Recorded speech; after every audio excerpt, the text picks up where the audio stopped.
Good evening. Tonight's special edition of Moving Pictures takes a turbulent ride through the 10-year history of the most adventurous film company to emerge in 80s Britain.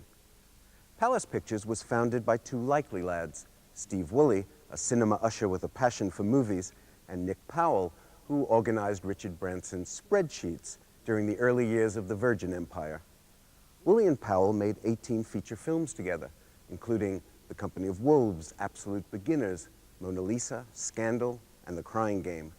Their choices were risky and highly individual.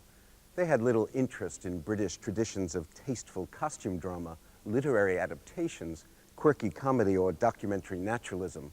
A Palace picture was closer to the lush romanticism of Black Narcissus or The Red Shoes, but with pop rock soundtracks.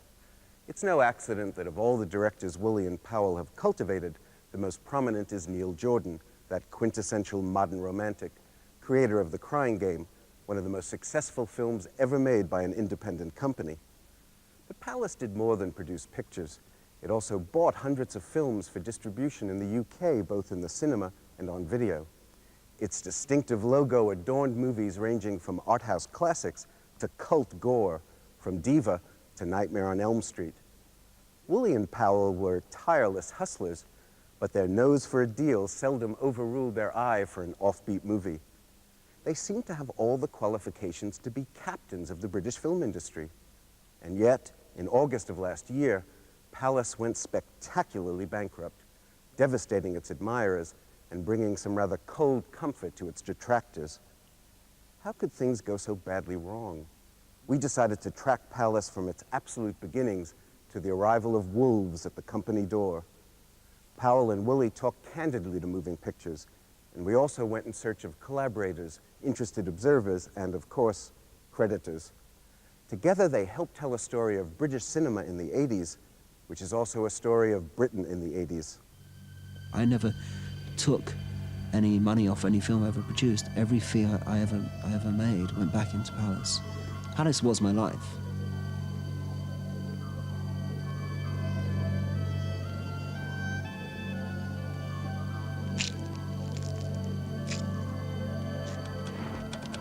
I had a complete turnaround with regards to how I thought of particularly Woolley, who I did think in the early days was a bit of a tap dancing spiff. But I actually think that their body of work was quite considerable.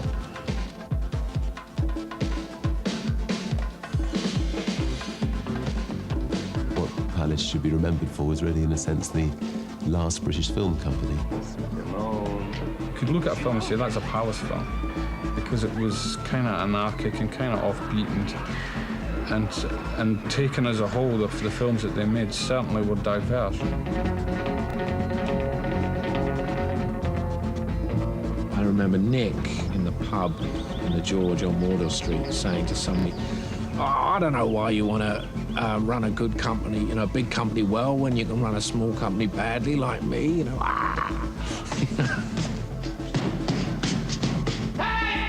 If you're going to sort of fly by the seat of your pants, I suppose eventually you'll crash.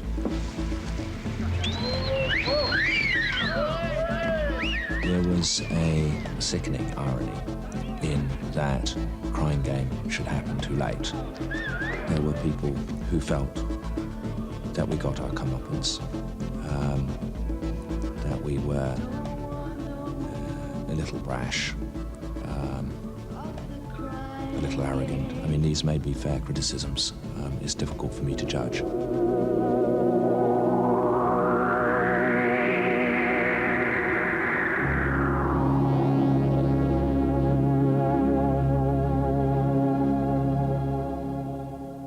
The thing about old Woolley, at least he started off by standing at the back of a cinema in the dark as an usher, and loved film, truly loved film. He wasn't an accountant who suddenly found himself in a film company. He went into film because of film. Palace's foundations lie in a long-lost cinema in central London, where the then 20-year-old Stephen Woolley programmed a mix of horror, cult movies, Hollywood classics, and foreign art films. Eclectic in the extreme, the Scala was also a late 70s punk venue for bands like the Slits. Woolley's skills impressed Nick Powell, one of the founders of the Virgin Empire, who was looking for a new direction as he split from Richard Branson. When I left Virgin to set up Palace, obviously I had already had an enormous experience of a very wide variety of businesses, everything from retail to record companies to music publishing companies to blooming restaurants. I mean, Richard was already at that time into every conceivable business, at least vaguely related to the entertainment business. He would sort out the mess that I would get the company into. So he'd come along behind me and sweep up the bits and try to sort things out. I was looking for a partner, someone who combined creativity with business skills or an aptitude for business, and it was clear that Steve had both of those. He was able to take a almost bankrupt little cinema and make it into a profitable, vibrant, living, an important part of London's cinema life. When the embryonic Channel 4 bought the site of the old Scala for its new headquarters in 1980, Steve Woolley found a new home for his cinema in London's King's Cross. Nick Powell asked me at about the point, I think 81, 82, when we'd opened this theatre, if I'd be interested in starting a video label with him. The motivation behind starting Palace, the video label, was they were constantly inundated with requests for films like Eraserhead and the Herzog films, etc., that just weren't available on video, that one could only see at late-night shows. I was brought in to replace the usherettes at the Scala, who Steve wasn't very happy with selling videos in between shows.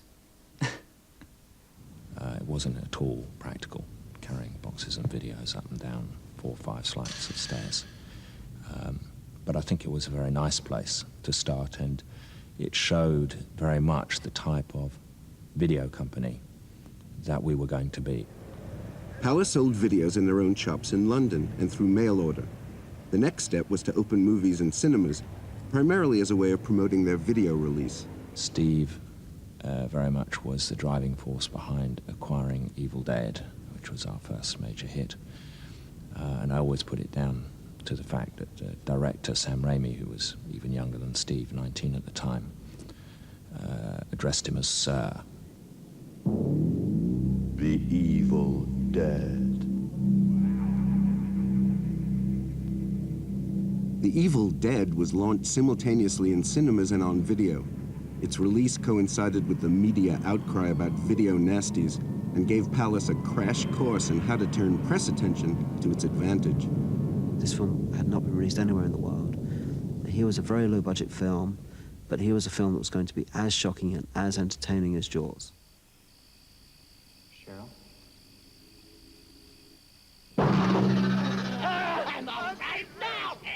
We did something with that gesture. We did the same thing with Diva. We said, this has got subtitles, but it's a great film. We promoted it in a way that didn't say French subtitle movie. Palace's success with Diva, which made over £1 million in Britain alone, led them to go shopping at Cannes for other potential movies, which they could sell to the young, hip audience they were cultivating. Cannes was like one of those competitions where you fit as many people as possible into a phone box. We used to hire, whereas everyone else would stay at the Majestic for £300 or £400 a night, we used to cram as many people as possible into the smallest possible flat. With Nick giving instructions never to buy anyone a drink at the Majestic bar, always to have drinks bought for you. The great Palace overhead. Blow the hole if you like, lads, but leave me be. You were making payments. I was told to. Tell this to some. One movie found at Cannes was Angel, one of the first films commissioned by Channel 4. Woolley opened Angel at the Scala just as the channel went on air in November '82. Meeting up with Neil Jordan, the young Irish writer-director, led Palace into another area of the film business. We decided that we would go into production, and I met with Neil after Angel, and I just said, what would you like to do in London? He wanted to do a story which in fact turned out to be The Crying Game. And I said, okay, great. It was also to star Stephen Ray. It was a kind of the flip side to Angel. And he then couldn't finish the script. Originally called The Soldier's Wife, the script featured a relatively uncomplicated love story between an IRA member and the widow of a British soldier. The problem with The Crying Game, the reason we didn't do it all those years ago was because once I brought the story to London, it became a story of social realism. And I know there's a lot of people who can do that much better than I can. Simple as that, you know.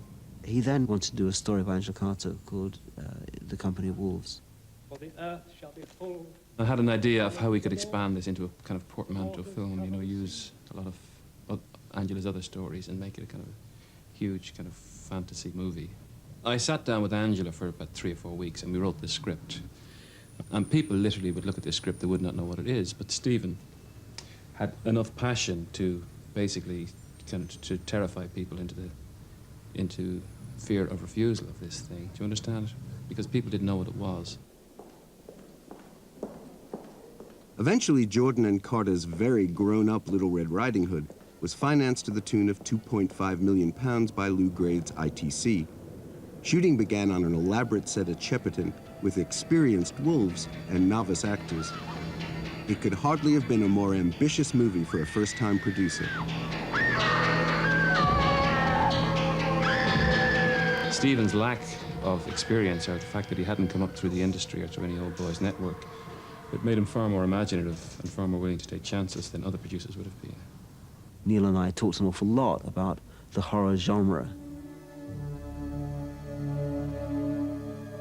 My influence over Neil was very much encouraging him to go for those images, and I think perhaps subconsciously there were things in the film that we'd seen elsewhere or that were in other movies that we'd maybe distributed.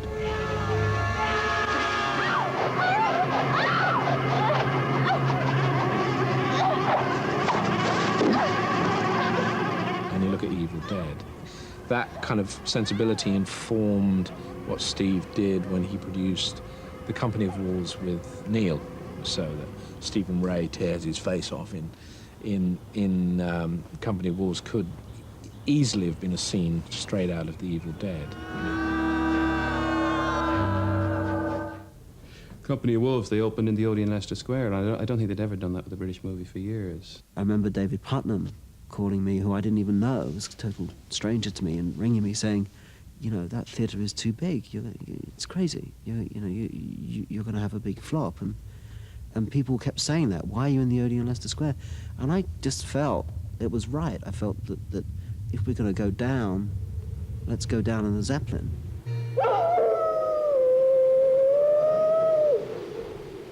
The fact that we outgrossed Gandhi at the Odeon Leicester Square and we outgrossed Splash, and it was a huge success there, vindicates us. But it doesn't vindicate us in a positive way, because I'm not quite sure why we did it. I'm not quite sure why we took such a crazy step. It wasn't like, oh, the first step is we're going to make Company of Wolves, and then the next step is we make Absolute Beginners.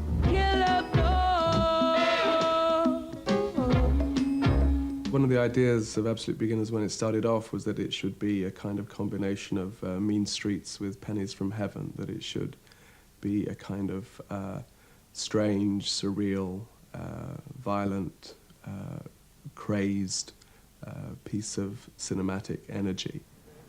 Julian was an old friend, actually from the Sex Pistols days when he was shooting Rock and Roll Swindle.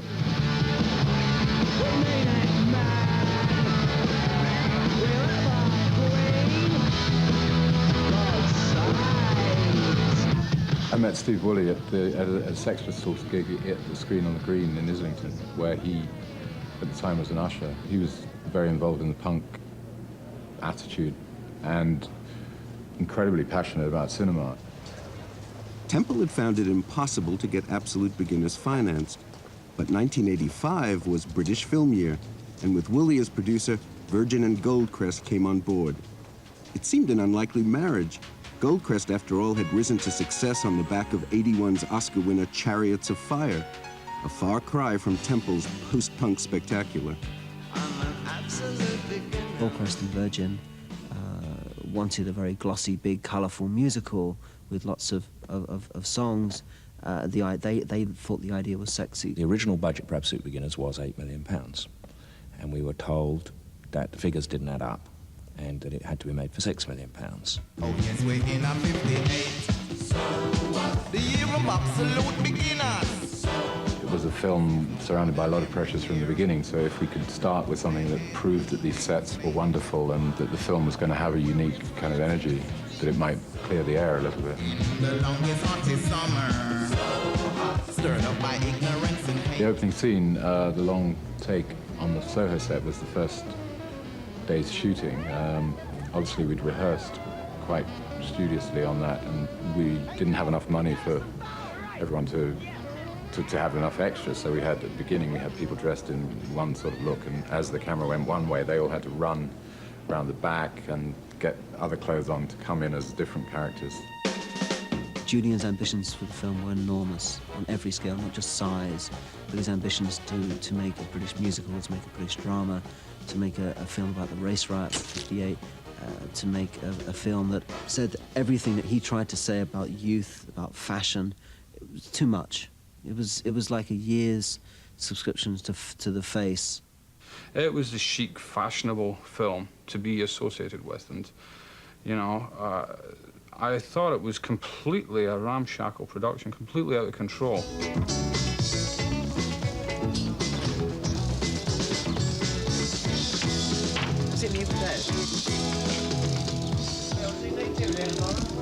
There was a nauseating element of hipper than thou that pervaded the whole thing.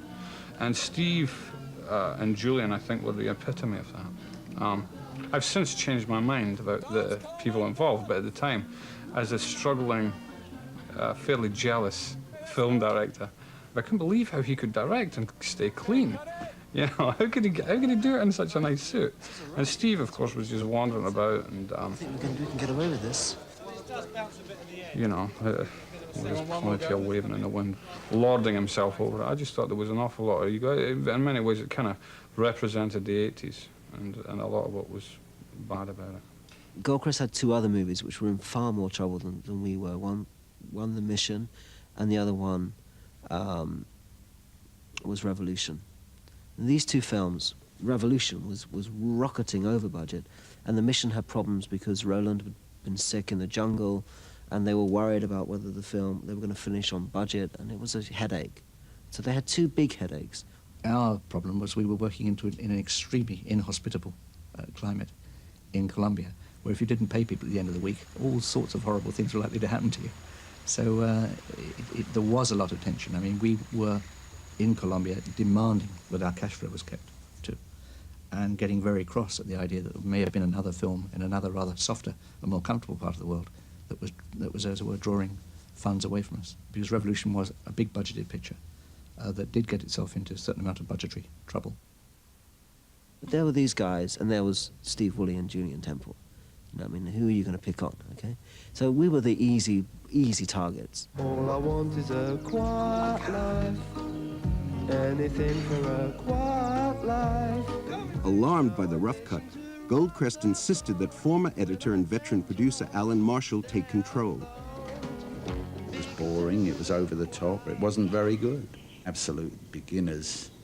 At that point, I think when I came in, was going to go, I think it was at least 50% over budget, maybe a little more, but with very little that they could do about it. I believe that the director was out of control.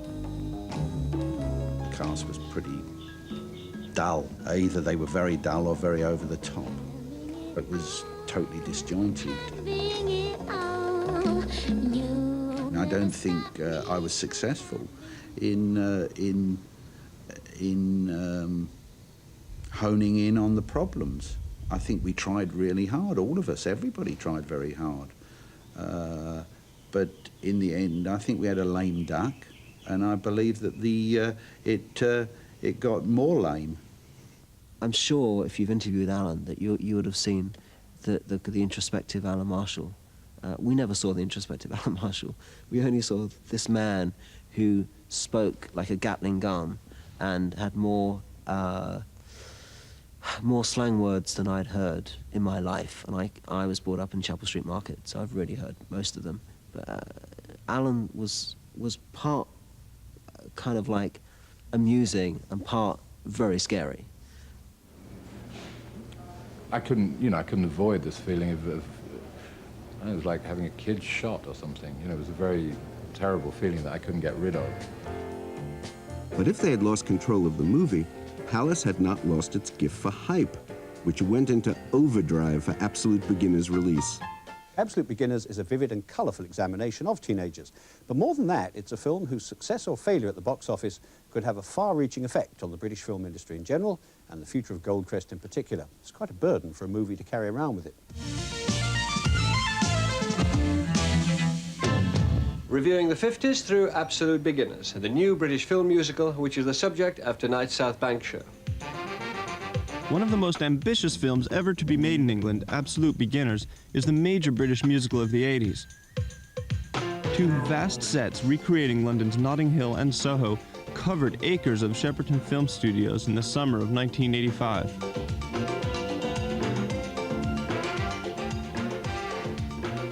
They started a company through buying videos and selling them and aggressively selling them, aggressively hyping them. And when they moved into production, they took the same techniques. And I think with Absolute Beginners, it turned around and bit them back. They created such a furore of anticipation that when it actually did come out, it had to be beyond Citizen Kane to live up to the amount of hype that they had made. It did very much backfire when the film finally came out. You know, there were reviews of it before it came out. There were cartoons in the newspapers. It was a household word before anyone had seen this thing.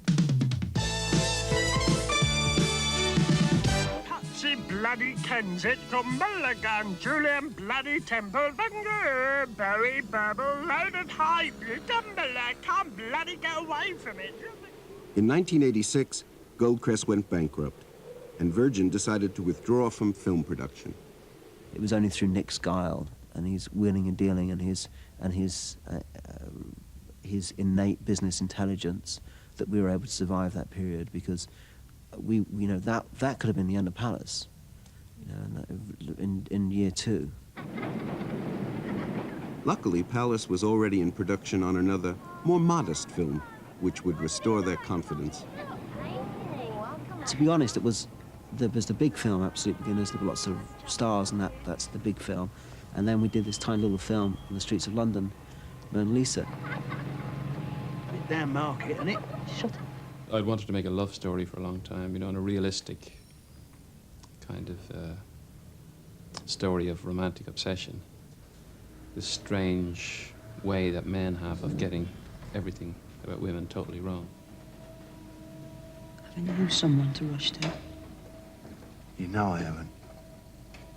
Everyone should have. But you haven't. I'm different. How? How are you different? I'm the girl they rush home from.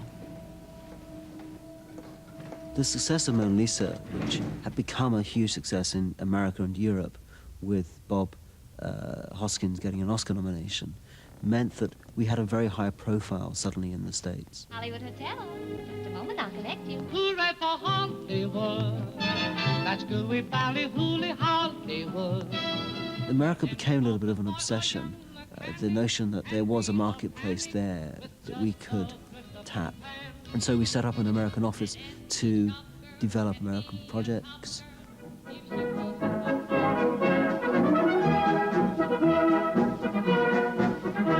Our first American production, Shag, was a good film for us to cut our teeth on, a film that is very American and it would appeal and did appeal to a certain American audience. We've always had an element of sellout as part of our nature. Nobody liked us in the UK anyway. Nobody ever liked Palace. Nobody ever liked Nick and I, other than a handful of people. We got, I think, more friends grew as time progressed and as time went on. But initially, in the first few years, we were thought about as being very brash, very outspoken, very arrogant, very loud Americans. The relative success of Shag led Palace to approach a Hollywood major with a comedy script. We made a film called High Spirits, which we got into trouble with because it cost about $14 million, $15 million, so they had to get some of that from America and had to enter into partnership with American producers.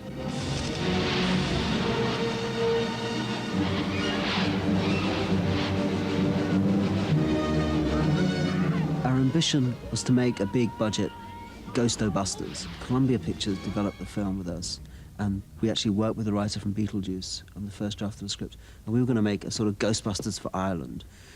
And then Neil turned the script in, and everybody at Columbia was fired. At the major studios, they changed the staff, like they changed towels in public toilets. It's like, you never know what's going on. There's always somebody new in charge.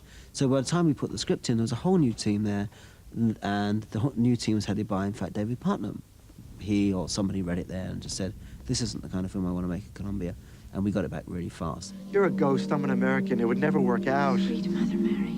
Neil had written a film for the studio with all the studio bits, all the expense of a studio picture, and we ended up making it independently, which was hell.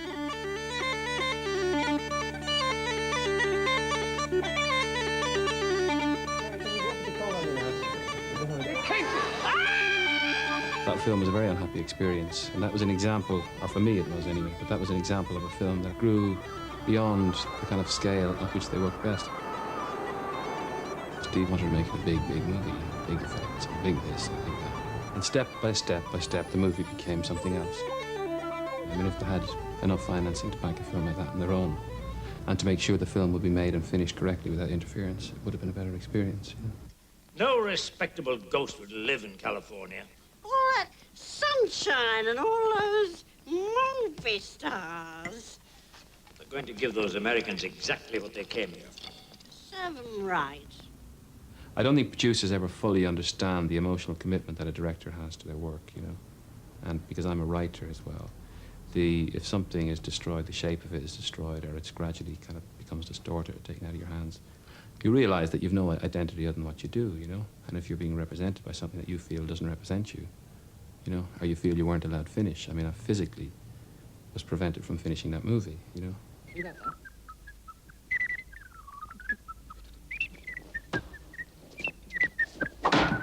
I don't know the lesson Steve learned. I know the lesson I learned was not to get involved with loan sharks, you know, really.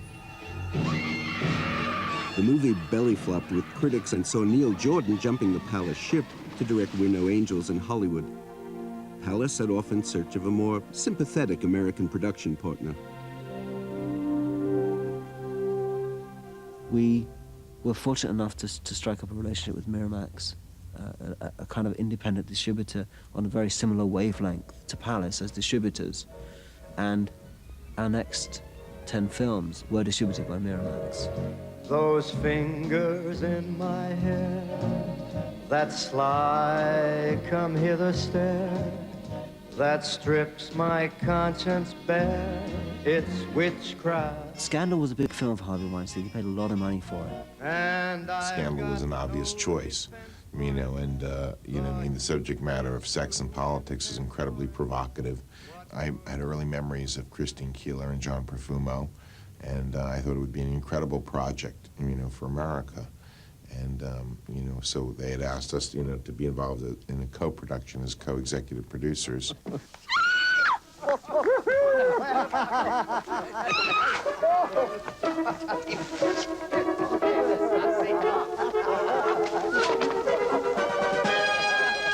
Got you. Oh, Christine beat John Profumo, Minister for War. Harvey was particularly concerned that area of the film was vivid and would be to an American audience something that they hadn't seen before out of a British film. I mean, we shot scenes that we knew would get the American censor unhappy.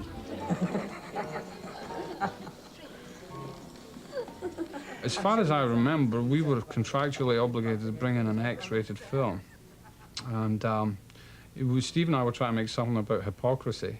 And the Weinsteins wanted us to make a film about sex.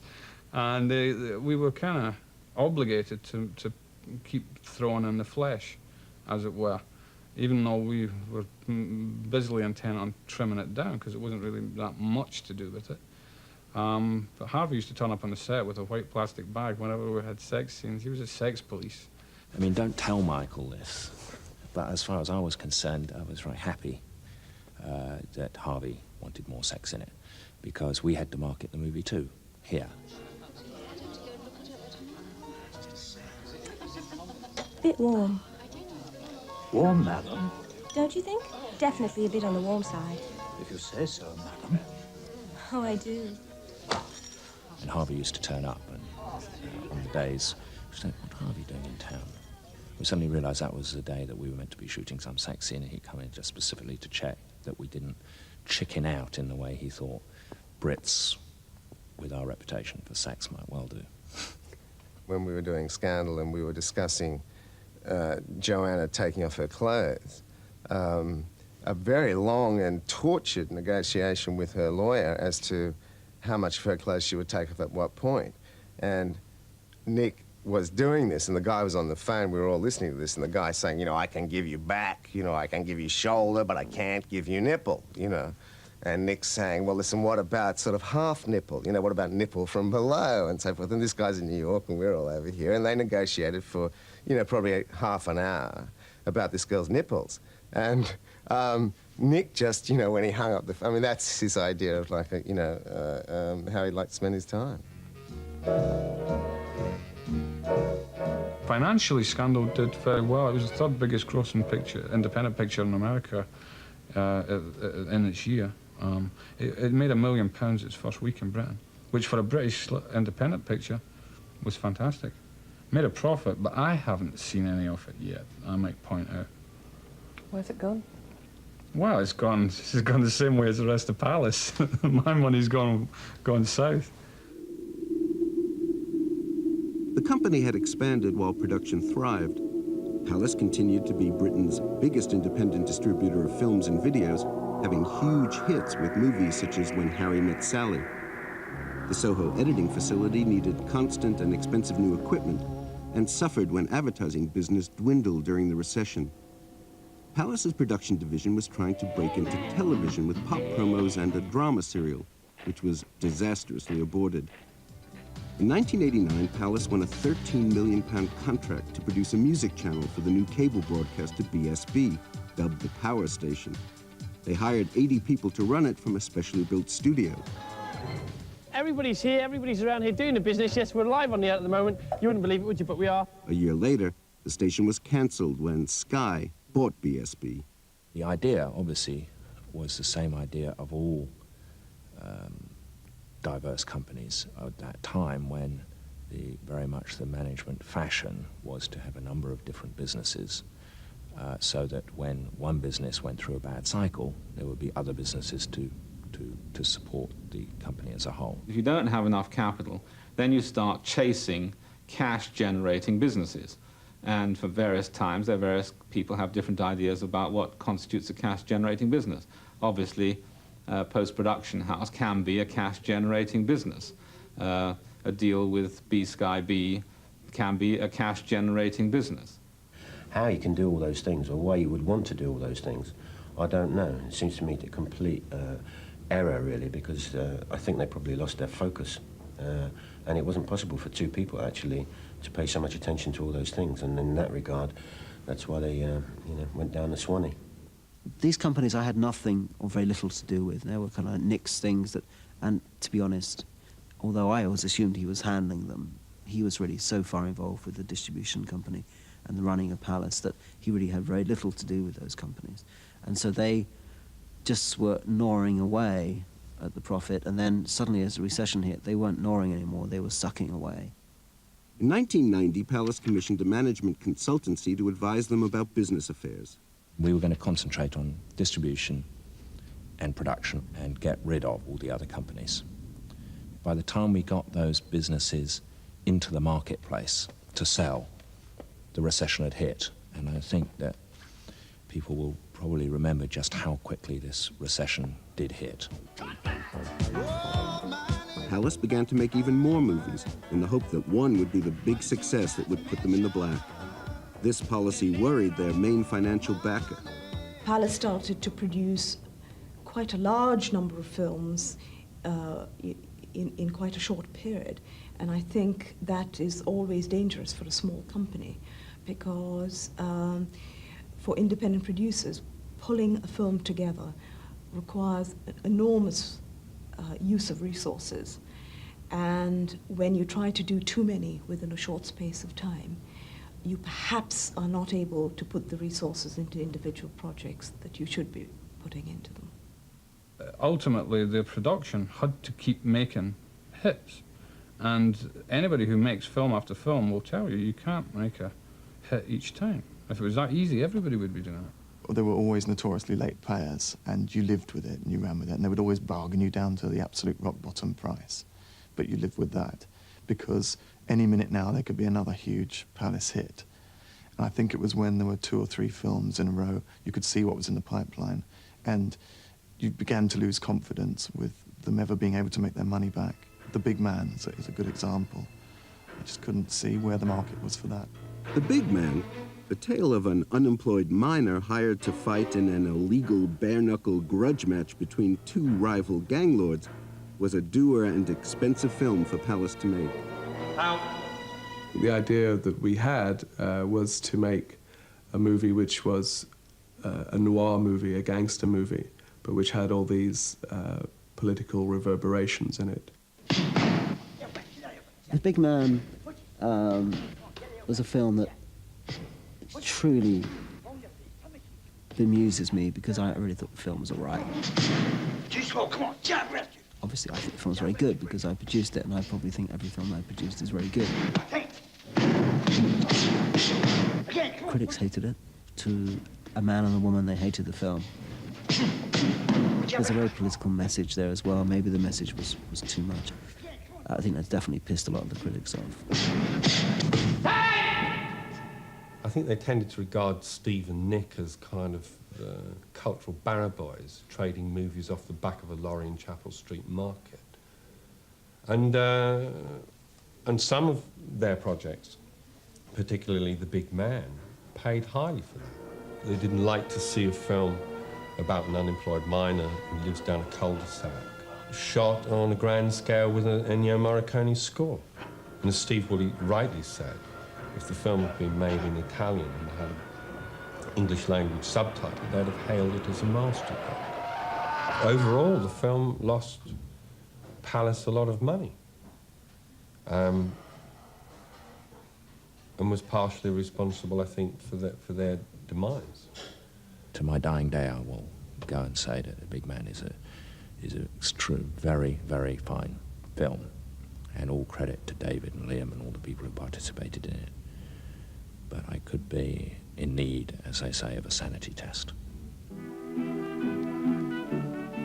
We then followed The Big Man with The Miracle, which was a film that we wanted to make with Neil after he made We're No Angels in Hollywood. It was a film that I felt was important as well for us, for me to cement my relationship with Neil again. I just wanted to get back to making films with some level of freedom, you know, to see did I even enjoy it anymore, you know, that kind of thing. And it would have been very easy for me to continue to make movies in Hollywood. And so we had a flop with The Miracle after The Big Man, and it was, you know, again, we didn't have any theatrical hits that year either, and we've been used to, you know, big theatrical hits. The lack of theatrical hits was not the only worry for Palace's financiers. Cassette sales were also flagging, badly denting cash flow. It became apparent that the video market was both contracting and changing. And I became worried at that point in time because one of Palace's principal business was video distribution. And it was their most profitable business. And I could see that the changes were going to negatively impact that business. The majors had woken up like a slumbering giant. They'd seen that there was huge amounts to be made in video, and they had really taken over. And the big titles were making the money on video. So suddenly the reins were being pulled in, and the more adventurous titles, the independent titles, they just weren't really being noticed. If the rest of the film industry were the regular army, we were the guerrillas. I certainly was surprised how long we did survive. It was like looking over the cliff many times, and somehow we'd always, a lot of times through Nick's tenacity and ingenuity, be pulled back from the brink. but we had to fall in the end. We had a particularly dry year, and the other smaller companies were losing, and so we realised that we were really beginning to shake violently. Nick and Steve were understandably reluctant to relinquish control over the company, which is not an unusual sentiment. I mean, most individuals who control their companies are reluctant to relinquish that control. Yeah, I don't think we wanted to sell out to anybody. Who would? I mean, if you've got a successful business and it's going well, you want to make your business better, but you don't want to sell it. The whole point of running Palace, you know, and it's not like I'm not trying to make it out I'm St. Stephen Woolley of the King's Cross. I mean, I'm no saint. I wanted us to have a big, successful company. You know, and the reason I didn't take fees from films is because I felt that our company was worth something, and that all the money we made from films was ploughed into the company to keep turning it over. Ironically, the movie that might have saved Palace and made Stephen Woolley into the patron saint of film producers was also the first script that Palace ever commissioned. Neil Jordan returned to The Soldier's Wife, abandoned 10 years ago, and added a major twist involving its femme fatale. Even with a new title, the movie proved almost impossible to finance in Palace's fragile condition. I had a real gun to my head on The Crying Game because Neil had almost a finished screenplay for Cannes. I tried to get money from Miramax, from Sony, from other distributors in America. I just assumed that they would read the script and love it. They didn't love it at all. Everybody says you'll never make this. It's about terrorism, it's about the IRA, it's about homosexuality, it's about cross-dressing, it's about race, you know. How dare you? Are you being provocative? Are you trying to offend us? So then we were going through the summer, and we still didn't have any money for the film, and Neil was saying, you said that we'd make it in the summer, and I said, well, I thought we could get the money, but it doesn't look as if it's that easy.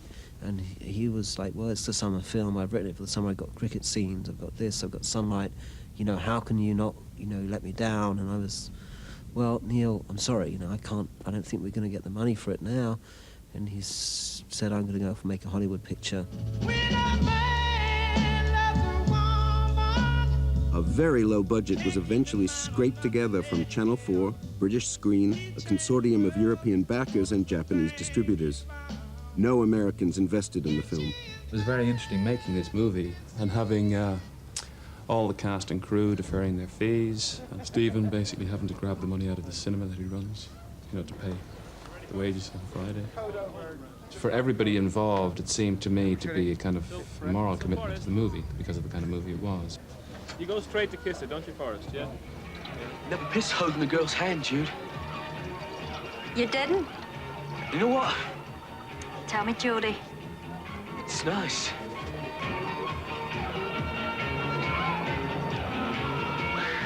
Not here. It was a very tough film to make. Neil was particularly tough on me and on the crew because he had so little money, he had to get everything. He had to get it there, and so he had to be tough. Although we had the contract signed, we didn't have any cash, and so I was borrowing money from the box office here, from my own credit card, from all sorts of sources. Palace was going down, so there was no money in our bank accounts to forward to make up the gap. The last Friday of the last week or something, standing out here and having a drink here, and Steve was saying, you know, how they're taking the computers away, and Nick's on the phone, as he always is, you know, making some sort of last-minute deal, you know, and as in the middle of the conversation, the phone account was cut off, you know, and he immediately put the phone down, dug into another pocket, got another phone out, got the guy back, resumed the conversation. During that conversation, that phone was cut off, as all their accounts were closing. He went into Steve's bag, got yet another phone, went back, did it again, and they were roaring with laughter. I mean, it just, the whole thing was you know, just so crazy. And in a sense, what this making films is about is thriving on crisis. And this was like a pretty big crisis. The crisis came to a head in April 1992, when the Dutch multimedia giant Polygram, which had been negotiating to buy into Palace, pulled out after 5 months. it had considered adding Palace to its roster of specialist film companies. But after auditing the books and examining the film library and future plans, Hologram decided that Palace's debts outweighed its assets. In '92, we had acquired Reservoir Dogs, Howard's End, and The Player, and of course our own film, The Crying Game, and would have probably had the most successful year that we'd ever have had in our history of 10, 11 years. And so we were cut short from that moment basically because people lost their nerve. Nobody would believe that we could come back from the dead. People felt that we were dead and gone because we'd had a bad year.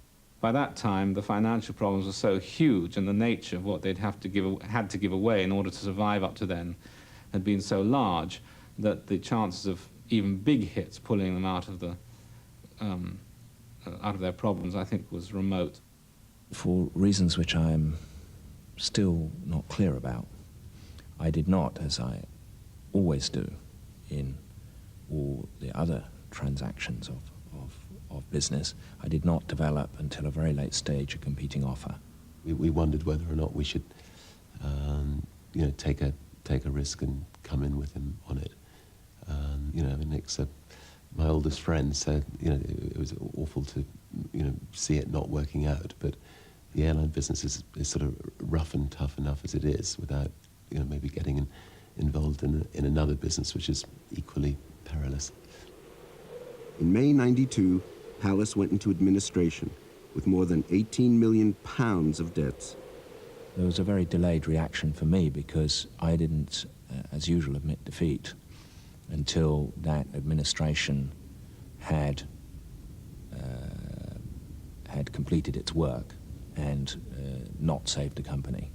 And then it went into official receivership, and I felt sick. How do you feel now?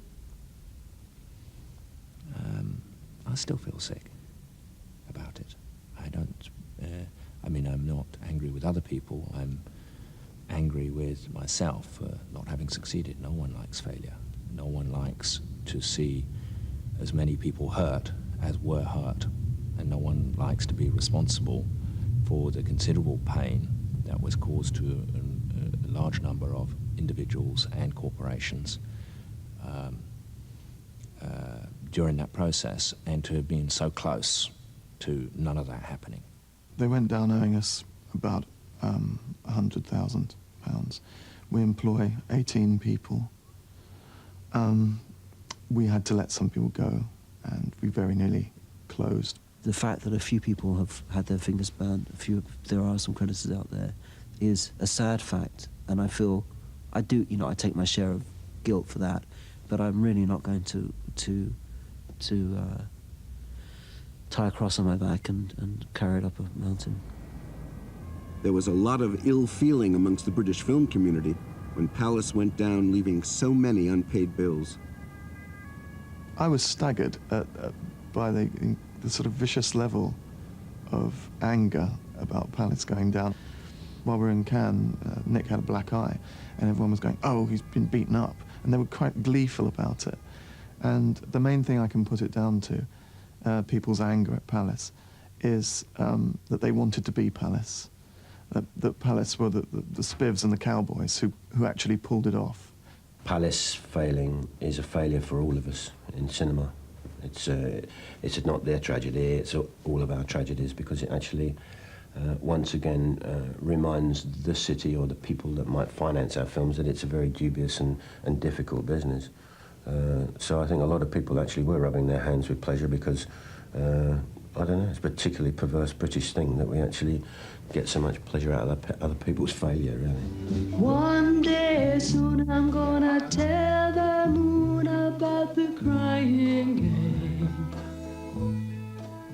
The Crying Game coincided with the demise of Palace. Finally, they collapsed, they went under. England was the first place it was released, The release in Britain almost killed the film, stone dead. It's like wading or rowing through glue, really, trying to actually even get kind of magazine coverage on a movie, Don't want no more. The Crying Game was made as Palace was in deep shit, and they were struggling to finish it. And they sold it to Miramax, and Harvey Weinstein bought it off them cheaply. I don't know what it was, but it was certainly cheaply, in order for them to have enough money to finish the picture.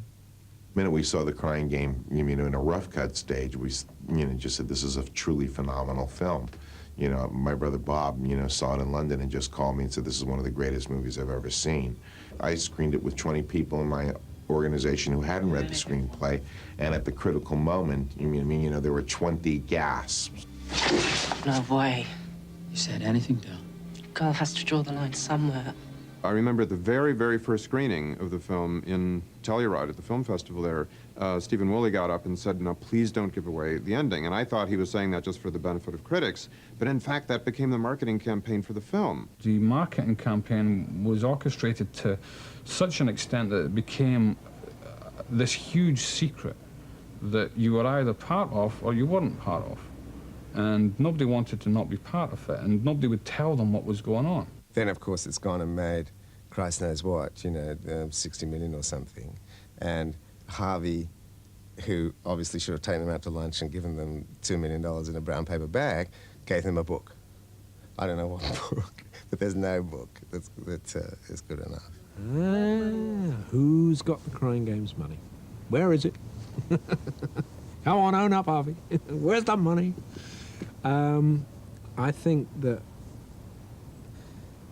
having been in distribution and knowing the brutal truth of how the food chain goes, there's this long-held, journalist-fed fantasy that if a movie takes X amount of dollars, $65 million as The Crying Game has in the US, that means the production company, the entity that raised, or rather the financiers, will see $65 million. It's absolute nonsense. The truth is that exhibitors make money and distributors make money, and they have no contact with filmmaking whatsoever. They're the slime on the bottom of my shoe, and they should be shot. And they know who they are as well. Steve used to be one. The perception of the movie is that it's made a fortune, you know what I mean? But none of the participants will ever make a fortune out of it now, because we've had to sell off. I mean, all the deferrals will be paid back. The profit, there will be a certain amount of profit participation, but it'll be nothing like what it should be. And I think really because we were so weak, we were in such a weak kind of bargaining position when we came to make the movie.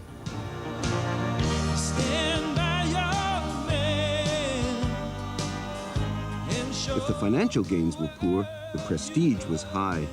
The Crying Game proved a dark horse at the Oscars with 5 nominations, and Neil Jordan won Best Original Screenplay.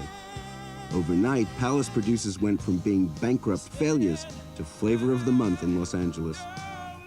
Steve is now known in Hollywood as a producer of the Crying Game, and it opens doors, and it brings with it a cachet that you can't buy. You can't buy it. It's like lightning strikes, and you have a window of opportunity to take advantage of it, and that's what he's doing at the moment, which is great. After Palace went bust, one of the first things that happened was Steve came and asked us to design the logo for Scala Films, and we did it, and we still did it, which I think says more about the madness of film people than anything else.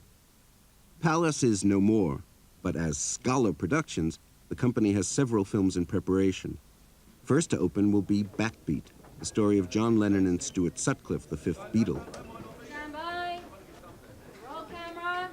Terence Davis will be directing The Neon Bible in the spring, while both Michael Caton-Jones and Julian Temple are directing features for Scala later in the year. Meanwhile, Steve Woolley is producing Neil Jordan's next film, Interview with a Vampire, starring Tom Cruise for Warner Brothers. Kiss me, honey, honey, kiss me. Once again, the American film industry will reap the rewards of UK film talent, as they did on The Crying Game. There's a view, perhaps it's endemic to Britain, that you can make money without spending it. You can make money without investing. The Hollywood studios have made massive investments, which is why they have such a large part of the world market. One has to, in business, to invest in order to to continue to reap rewards. You have to take a 10-movie view or a 5-year view.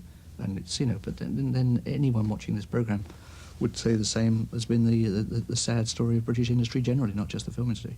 We have no capacity to take a long view. We constantly seem to do things in an undercapitalized manner, and the nature of our investment seems to be that the plug gets pulled at the least opportune moment. You know, we did lots of things that were very risky and that paid off, giving a lot of companies around us confidence, a lot of filmmakers confidence. I think we had a commitment to British cinema that I really hope somebody else takes up. Money don't get everything, it's true, but what it don't get, I can't use. I need more. That's what I want. That's what I want. That's what I want. Give me money. Give me money. Lots of